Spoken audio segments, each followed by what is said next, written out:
সবাই কি ভাবতেছেন আরাফের বিয়া? আরে না, এই না টুনটুনি কাটা শুরু হয়েছে, পরে বিয়া, অনেক দেরি আছে বিয়ার। কেকটা অনেক সুন্দর হয়েছে, কেকটা যে বানাইছে তার অসংখ্য ধন্যবাদ। কেকটা আরাফরে গিফট করা হয়েছিল, তো কেকটা যে বানায় খাওয়াইছে আল্লাহ তারে শারীরিকভাবে মানসিকভাবে সুস্থ রাখুক। সো কেকটা আরাফের টিচার আরাফের জন্য নিয়ে আসছিল, তো আরাফের টিচার কেকটা নিজ হাতে বানাইছে। আরাফের টিচারকে অসংখ্য ধন্যবাদ। কিন্তু একটা কথা এখানে আছে, ওই রয়েছে এই কেকটা যে কাটছে, কাটনের পরে এই কেকটারে আমি একটুও খাইতাম পারছি না, কিন্তু শুনছি কেকটা অনেক মজা হয়েছে, এটা শুনছি আমি। তো আরাফের সুন্নতের অনুষ্ঠানের সময় এই কেকটা কিন্তু গিফট আইছিল, আর আরাফের আম্মু একটা কেক বানাইছিল, ওইটা দেখানো হবে পরবর্তীতে। এই কেকটা কারফেডও গেছে, এটাই আপনারা জানাম যে কেকটা কারফেডও সবচেয়ে বেশি গেছে। ওই যে আমার ভাই ছোটো মিয়া গেছে কেকটা কাটবো, মানে ছবি টবি তো উড়ার পরে মানে তুললা কেকটারে কাটতে লেব, কাইটটা সবাইরে ভাগ করে দিব। কিন্তু এইখানে আমার বাইর বউ, ছোটো বাইর বউ মোসাম্মদ বৃষ্টি বেগম বাইরের পিছিয়ে খেলে রয়েছে, কেকটা কুম্বালা খালি কাটবো। তো এই বিডে কেকটা কাটনের পরে আমার ভাই খালি কেকটা কাটছে, ও মাগাও খাইছে নাকি ছবি তুলে খাইছে রে, সারে সাংঘাতিক সর্বনাশ। মাশাল্লাহ, দুইজনের ভালোবাসা দেখলে আমি মাঝে মাঝে পাগল হয়ে যাই। তো ওই কি যেটা কইতাম নিছিলাম, এটা কই আগে দাঁড়ান। মাশাল্লাহ মাশাল্লাহ, এটা আমাদের পরি। ও মাই গড, আমাদের ফ্যামিলির বড় রাজকন্যা হচ্ছে আলো, আর আমাদের পরিটা দিন দিন বড় হয়ে যাচ্ছে। সবাই আলোর জন্য দোয়া করবেন। তো ওই যে এই কেকের পিছনে কিন্তু বৃষ্টি দাঁড়ায় রইছি, হ্যাঁ দেখে কাইটটা অর্ধেকটা নাই করে লাইছে, গুম যেটাকে বলা হয় যে এক কথায় গুম, কেকটারে কাইটটা ডাইরেক্ট গুম করে লাইছে। এখন এই কেক গুম করছে কেটা এটা আপনার বলবো, একটু আপনারা অপেক্ষা করেন আর কি। এই কেক গুম করে লাইছে, ফলা তো কান্তাছে, আসলে ফলাটা এর লেগে কান্তাছে না। আমি কইছিলাম যে আরাফের টুনটুনি কাটা মনা কাটা ডান, আরাফের মনা কাটা ডান, এইটা কওয়াতেই আরাফ অনেক বেশি মানে মন খারাপ করছে। তার কারণ হয়েছে ওই সব চারেক বিড়ি কেকে লেগে গীতা করে, ওই খাই তো দিছে হে তারা তখন আগ করে তাই কইছে কেটা আগ করতো। আরে আহ আহ আহ কেক রে কেক, সবাই বসে রয়েছে কেক খাওয়ানোর লেগে, আর কেক কার্পেটও যে গেল আমি কি কইতাম আর। এখন তাইলে কই মানে সম্পূর্ণ বিষয়টা আপনার খুললা কই। তো অনুষ্ঠান তো গেলাম, কিন্তু আমি কেক মানে খাইতাম পারছি না, এটা তো গেছে গা। ওই কেক খালি কাটে আর কেক খালি কই জানি জায়গা, কেক খালি কাটে আর কেক খালি কই জানি জায়গা। তো লাস্ট পর্যন্ত আমি মানে যারে সন্দেহ করছিলাম বিষয়টা তার উপরে গিয়ে পড়ছে।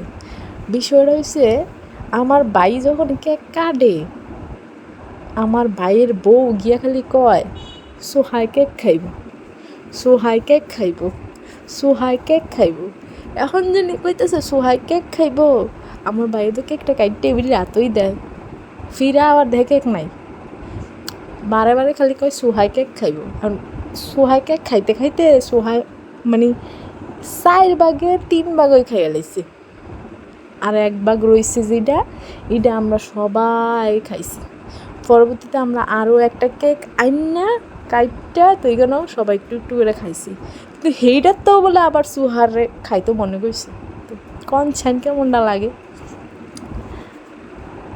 এতক্ষণ যা বলছি সব কিছু সত্যি কথা, কিন্তু সবাই ফানভাবে নেবেন। কিছু কিছু মানুষের কিন্তু কিছু কিছু জিনিস পছন্দ, যেমন আমার মিষ্টি অনেক পছন্দ, মানে আমি মিষ্টি পাইলে এটা যারই হোক, আমার কোনো মানে এখানে কোনো আমি আর জিজ্ঞাসা করার মানে কোনো প্রয়োজন আমি মনে করি না। মিষ্টি প্যাকেট খুলতে হবে, আমার খাইতে হবে, বিষয়টা এরকম আর কি। তো মানে সবাই অনেক বেশি এনজয় করছে, অনেক বেশি, যা মানে বলার মতো না। তো একদিন একটা রাত ছিলাম, তো একদিনের ট্যুরে আর কেমন এনজয় করা যায় বুঝতেই পারতেছেন, জার্নি করে গেছি, দেন তারপরেও অনেক ভালো লাগছে। আমি না গেলে আমার বোনদের অনেক খারাপ লাগতো এই বিদায় যাওয়া।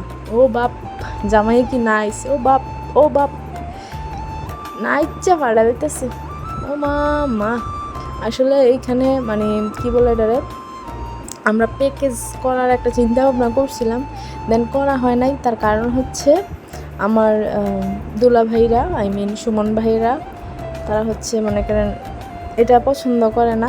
যেই জায়গায় তারা এগুলো বন্ধ করতে যায়, তো এই জায়গায় তারা তো এটা আনতে পারে না, এটা তো অ্যালাউ না। তো এই কারণে আমরা আর এই প্যাকেজ করি নাই।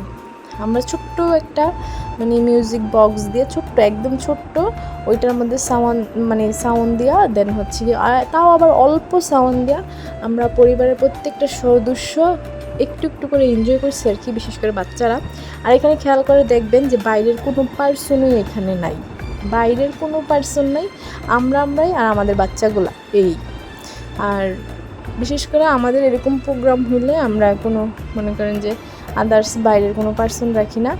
তো তার কারণ হচ্ছে আমরা সবাই মোটামুটি একটু এইগুলা থেকে বিরত থাকার চেষ্টা করি। কিন্তু যেহেতু তাদের প্রথম সন্তান আর তার সুন্নত করা হয়েছে, মানে একটু আরাফ নিজেও চাচ্ছিল যে একটু এনজয় করার জন্য, মজা করার জন্য।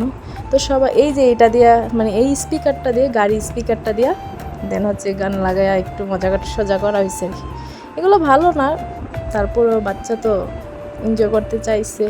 আর বর্তমান সমাজটা আমরা এরকমভাবে মানে তৈরি করে ফেলছি যাতে এটা না হইলেই না, এরকম আর কি। তো এই এনজয় করছে বাচ্চারা, তো আমরা সবাই ছিলাম, ভালোই লাগছে। প্রত্যেকের নাচ দেখলে, এক একজনের নাচ দেখলে মানে বলতে হবে যে এখনকার বাচ্চারা খুবই স্মার্ট, খুবই ডিজিটাল। তো আর ভিডিও দেখার পর এখানে সবাই একটু মাশাল্লাহ বলে দিবেন, মাশাল্লাহ বলে কমেন্ট করে দিবেন। তার কারণ হচ্ছে বাচ্চাদের ভিডিও যখন সোশ্যাল মিডিয়াতে দেওয়া হয় বাচ্চারা অসুস্থ হয়ে যায়, এটা একদম শিওর। আর ওই কারণে আমি হচ্ছে গিয়ে আমার ছোট ছেলে